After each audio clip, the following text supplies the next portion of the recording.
Only study YouTube channel में आपका स्वागत है। नमस्कार। आज की क्लास में हम मनोविज्ञान के एक बहुत ही महत्वपूर्ण सिद्धांत पर चर्चा करेंगे। जी। एडविन रे गथरी का सिद्धांत। ये आरपीएससी सेकंड ग्रेड परीक्षा के लिहाज से एक बहुत ज़रूरी टॉपिक है, तो इसे ध्यान से समझना होगा। बिल्कुल। हम एक एक लाइन को पढ़ेंगे और फिर उसे आसान भाषा में समझेंगे ताकि कोई भी कंफ्यूजन ना रहे। चलिए तो शुरू करते हैं। पहली पंक्ति है एडविन रे गथरी का सिद्धांत। जी। तो ये सिद्धांत एडविन रे गथरी ने दिया था, जो एक अमेरिकी मनोवैज्ञानिक थे। ठीक है, अगली पंक्ति है नव व्यवहारवादी मनोवैज्ञानिक एडविन रे गथरी ने पावलाव के शास्त्रीय अनुबंधन से संबंधित विचारों को आगे बढ़ाते हुए अपने विचार सामीप्यता का प्रतिपादन किया। इसमें कुछ शब्द हैं जिन्हें समझना जरूरी है। हाँ, जैसे ये नव व्यवहारवादी क्या होता है? देखिए, व्यवहारवादी तो वो थे जो मानते थे कि मनोविज्ञान का काम सिर्फ व्यवहार को पढ़ना है। लेकिन ये नव यानी नए इसलिए थे क्योंकि इन्होंने पुराने व्यवहारवादियों जैसे पावलव या स्किनर के विचारों में कुछ नया जोड़ा या कुछ हटाया। अच्छा, और इन्होंने पावलव के विचारों को आगे बढ़ाया? हाँ, पावलव के शास्त्रीय अनुबंधन को आधार तो बनाया, लेकिन एक बहुत बड़ा बदलाव कर दिया और अपने सिद्धांत का जो मुख्य आधार रखा वो था सामीप्यता। सामीप्यता, इसका मतलब क्या हुआ? सामीप्यता का सीधा सा मतलब है समीपता या निकटता। यानी जब कोई उद्दीपक और अनुक्रिया एक साथ होते हैं, बस उसी पल सीखना हो जाता है। किसी इनाम की जरूरत नहीं। तो ये परीक्षा के लिए एक महत्वपूर्ण बिंदु है कि गथरी का संबंध नव व्यवहारवाद और सामीप्यता के सिद्धांत से है। बिल्कुल सही है। चलिए आगे बढ़ते हैं।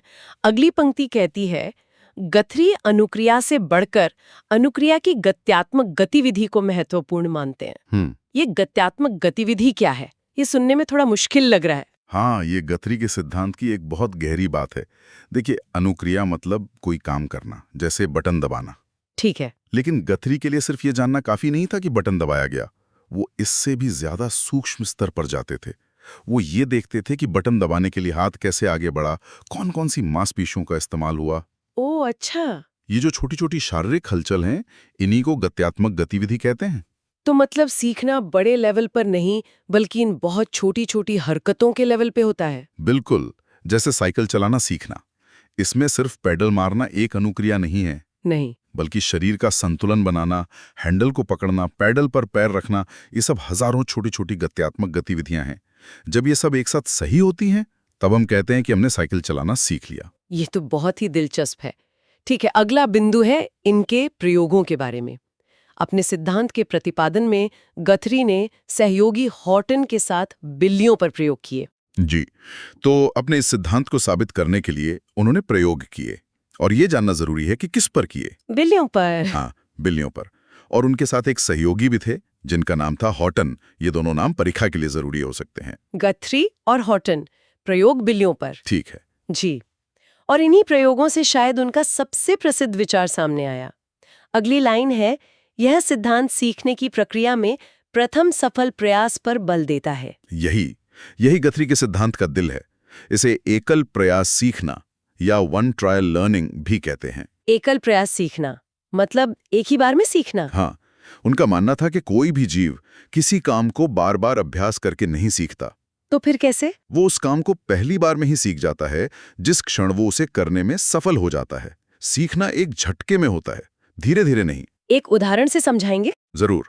मान लीजिए आप एक ऐसे दरवाजे को खोलने की कोशिश कर रहे हैं जिसका हैंडल अलग तरह का है। आप उसे धक्का देते हैं, खींचते हैं, कुछ नहीं होता। फिर अचानक आप हैंडल को नीचे दबाकर धक्का देते हैं और वो खुल जाता है। गथरी के अनुसार सीखना उसी एक पल में हो गया। अच्छा, उसी समय। हाँ, अगली बार जब आप उस दरवाजे पर जाएंगे तो आप सीधे हैंडल ही दबाएंगे, क्योंकि आपका दिमाग उस एक सफल प्रयास को पकड़ चुका है।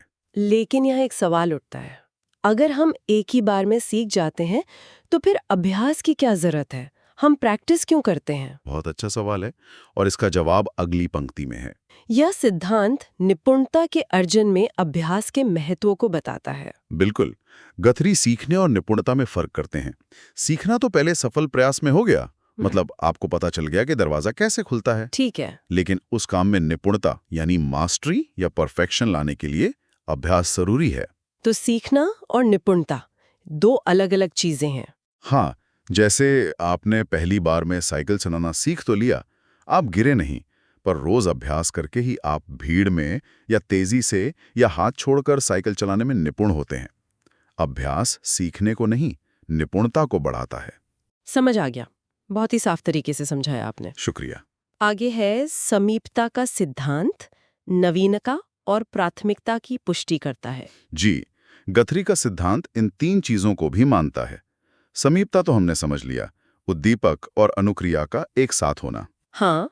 नवीनता का नियम कहता है कि किसी स्थिति में हम सबसे आखिर में जो काम करते हैं, अगली बार भी हम वही दोहराते हैं। और प्राथमिकता?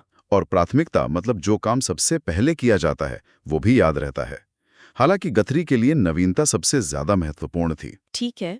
अब एक और बहुत महत्वपूर्ण बिंदु पर आते हैं, भूलने पर। विलोपन। हाँ, विलोपन।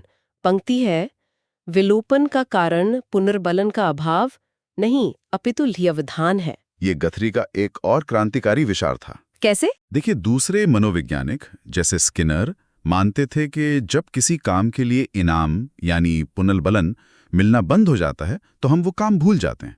ठीक है, ये तो आम धारणा भी है। पर गथरी ने कहा नहीं, ऐसा नहीं है।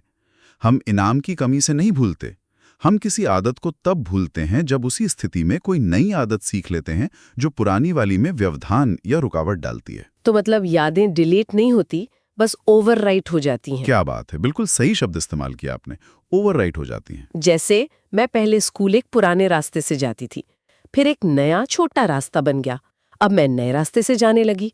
तो क्या हुआ? धीरे धीरे पुराना रास्ता दिमाग से उतर गया।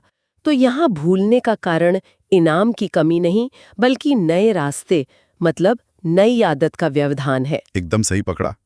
इसीलिए गथरी कहते थे कि बुरी आदत छुड़वानी है तो सजा मत दो। तो क्या करे? उसी स्थिति में एक अच्छी और नई आदत सिखा दो, वो पुरानी को अपने आप बदल देगी। वाह। चलिए अब आखिरी बिंदु पर आते हैं जो उनके प्रयोग से जुड़ा है। बिल्लियों ने बाहर निकलने के लिए हर बार वही तरीका अपनाया जिससे वे पहली बार बाहर आई थी।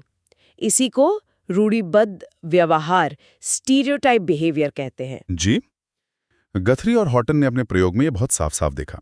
क्या देखा उन्होंने? उन्होंने देखा कि बिल्ली जिस एक खास तरीके से, मान लीजिए एक खंबे से टकरा कर पहली बार पिंजरे से बाहर निकली, हाँ, अगली हर बार वो पिंजरे में जाते ही सीधा उसी खंबे से जाकर ठीक वैसे ही टकराती थी।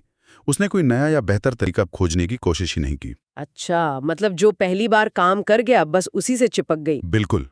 इसी एक ही ढर्रे पर चलने को, बिना सोचे समझे उसी काम को दोहराने को गथरी ने रूढ़िबद्ध व्यवहार कहा। और ये सीधे सीधे प्रथम सफल प्रयास वाले नियम का ही नतीजा है।